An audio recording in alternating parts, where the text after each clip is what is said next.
Hi. So here is uh, your file.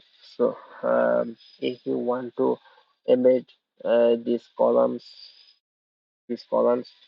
to on your web page, just select these columns.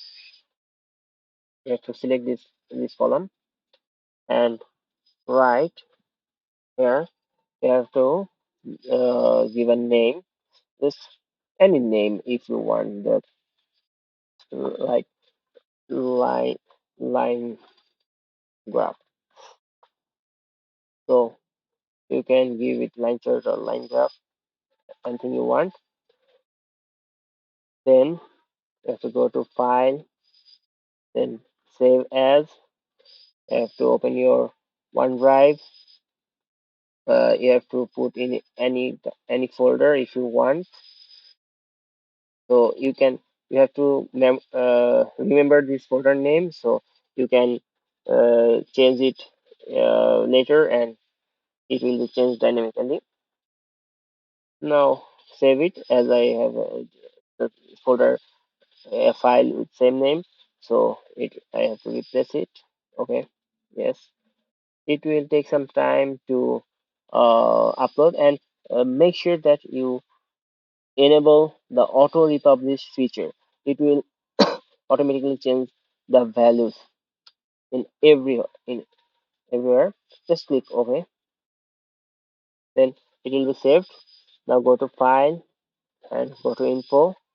You find here open file location button.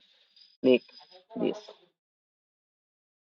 It will take some time and it will open this OneDrive in your browser window.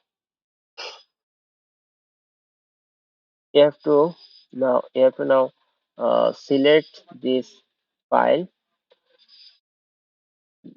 and embed it.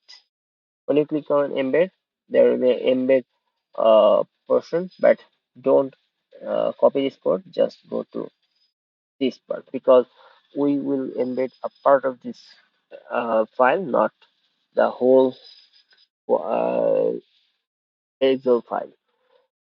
So after going there, you can find uh, you can find this name. You see, line chart. Or the name you give there, and wait wait for some time, and it will show you this, which will embed. So uh, revision at finish, and just copy this code, and we need this code. Just we have to put this code to your uh, on your website.